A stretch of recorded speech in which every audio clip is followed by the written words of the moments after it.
कर्मण्येव अधिकारस्ते मा फलेषु कदाचन मा कर्मफलहेतुर्भूः मा ते संगोऽस्त्वकर्मणि.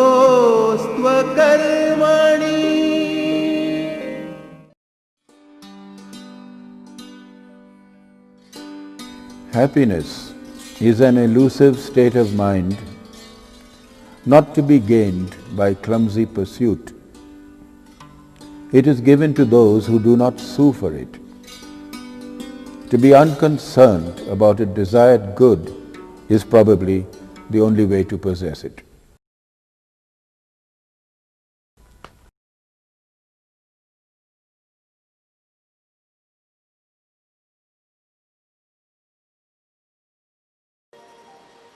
This leaf, so complete in itself, is only part of the tree, and this tree, so complete in itself, is only part of the forest. And the forest runs down from the hill to the sea, and the sea, so complete in itself, rests like a raindrop in the hand of God.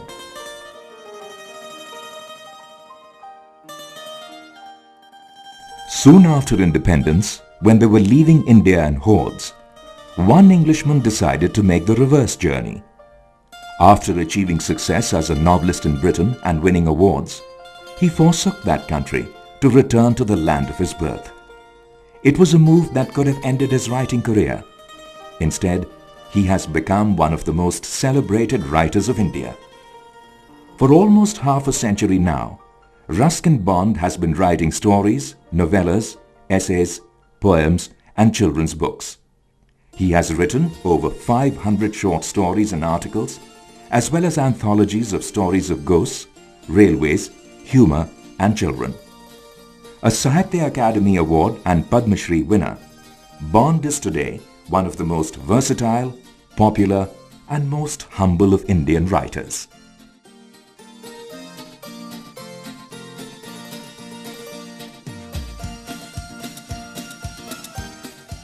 Here we are in Landour, Missouri, which I am strongly tempted to call Bondistan, because the Raja of Landour, Missouri lives here in this humble palace.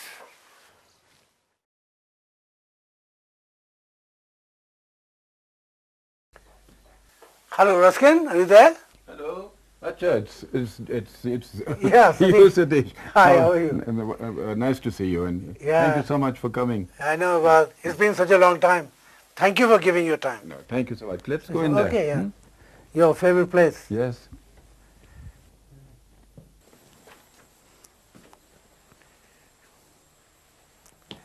So, this is the view, the famous view which you mention in your books. Ruskin, tell me about your early life. I've always wondered, why did you come back to India? It's a long story when I look back on it. When I first went to England, shortly after leaving school, I really had no idea if I would come back or not. And my mother and stepfather had sent me off thinking I'd probably do better for myself out there. But the bonds with India were so strong, especially my relationships, friends, places I'd grown up with, that very soon I was longing to come back. It is very interesting that your first novel was published by the same woman, and Diana Athill, who published Naipaul, and you won one of the most prestigious awards an Indian writer could win in those early days. Yes, the Rees Prize was prestigious, although it wasn't worth a great deal of money. In fact, book prizes then did not carry very large sums of prize money as they do today. So you had to really continue working hard. You couldn't just sit back on your laurels. Here, in Doon Valley's Astley Hall, lay the little flat where the adventure of writing really got underway for Bond. Working away in the light of a kerosene lamp, Bond also found time to gaze at college girls walking or cycling past Astley Hall. In The Lamp is Lit, one of his many autobiographical pieces, Bond tells us that when he came back to Dehradun after a 3-year stint in London, he had just 800 rupees to start a new life. After that day in 1955, Bond has firmly stayed put here. Bond's love for the mountains and walking about in mountain towns is a very important part of his amiable personality. In Rain in the Mountains, he says, "My greatest pleasure lies in taking a path, any old path will do, and following it until it leads me to a forest glade, or village, or stream, or windy hilltop." Despite his evident Indianness, Ruskin Bond has also maintained his links with his own peculiar historical origin, the Anglo-India. He has written books on hill stations set up by the earliest English visitors, has edited anthologies of ghost writings, railway stations, train stories, and various other written memorabilia associated with the Raj. After all, I grew up in pre-independence days as a small boy. 1947, I was 12, and at that time, being either an India-born European or an Anglo-Indian, as I grew older, I felt more and more like an Indian, and as I do today, completely Indian. But it was a gradual process. But I know one thing, that being an Indian, I take things for granted everywhere. I don't notice things which you do. Yes. Does that help, or is that an advantage or not? Well, I too now sometimes begin to take things for granted, and I have to force myself to look at them sort of with fresh eyes, or in a way as an outsider would see them. And I guess railway stations are the most fascinating places to observe people, you know, and humanity on the move. People coming and going to all destinations all over India. And perhaps that was one of the fascinations that railway stations and the trains had for the British too, because most of them are railway buffs. And we take our railway stations and trains very much for granted.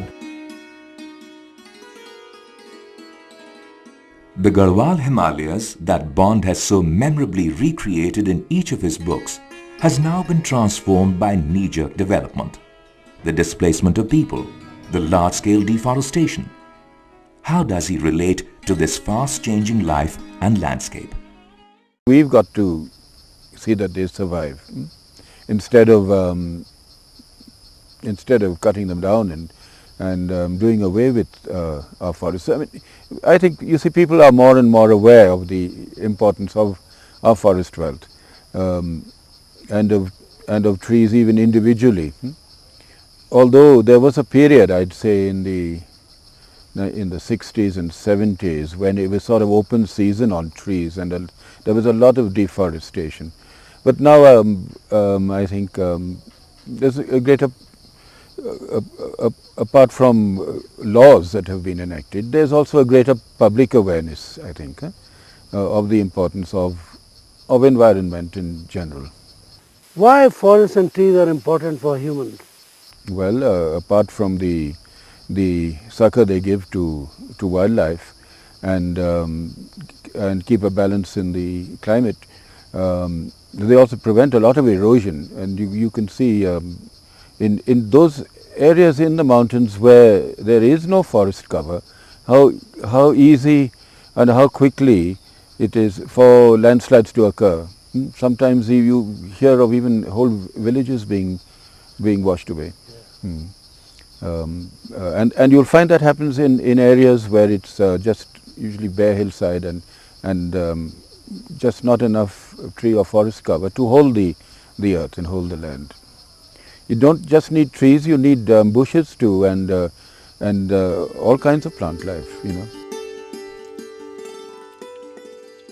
Recently, Ruskin Bond also compiled an anthology of great Indian love stories, thus completing his engagement with India by travelling into times past. Set in regions of great natural beauty, where Kamdev, the god of love, picks his victims with consummate ease, these stories and lyrics celebrate the myriad aspects of love. Very few Indian writers can boast of such a wide range of interests. You have done this collection of famous Indian love stories. I was very impressed. You must have spent a lot of time studying it. Well, studying certainly sources for making up this collection.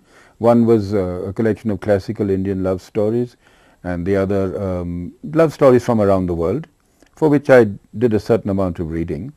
But at the same time, of course, I did, when I was in my 20s, go through my so-called romantic period, when I wrote a few love stories, and stories like Night Train at Deoli and others in that vein.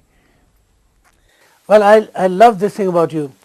You have mentioned in your books that you had some kind of romances, but they did not really materialize into a full-blown love affair. I guess they often were stories of unrequited love, and maybe that's the story of my life. But at the same time, I feel that maybe that was how it should have been. In 1993, recognizing his importance as a modern Indian writer, Ruskin Bond was awarded the Sahitya Academy Award for his book, Our Trees Still Grow in Dehra.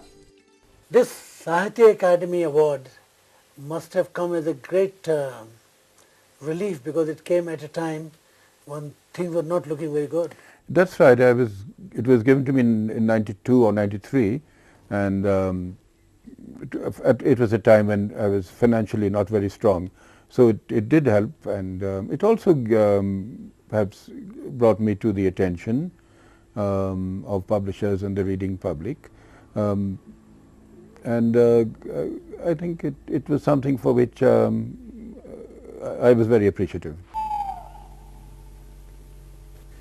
As I walked home last night, I saw a lone fox dancing in the bright moonlight. I stood and watched, then took the low road, knowing the night was his by right. Sometimes, when words ring true, I'm like a lone fox dancing in the morning dew. For millions of Indians, adults and children alike, this Indian Englishman presents the supreme spectacle of a lone fox dancing away eternally. Long ago he ran away from school, and then from England, where he was a literary sensation long before most of today's celebrity writers were born. He gave up that fame and celebration for something quieter, something simpler, something gentler. The world has moved on. Ruskin Bond is now a famous writer and lives with a large adopted household in the most modest and unassuming of ways. With each passing year, he seems more and more an extension of the very habitat that has become synonymous with him. Dance on, old fox, for we remain as mesmerized today as we were when we first encountered the restless Rusty, getting rusted amidst discipline, longing to be set free, to be left to dazzle like the flight of the pigeons, fulfilling his bond with the mountains. This land is mine, although I do not own it. This land is mine because I grew up on it. This dust, this grass, this tender leaf and weathered bark, all in my heart are finely blended until my time on earth is ended.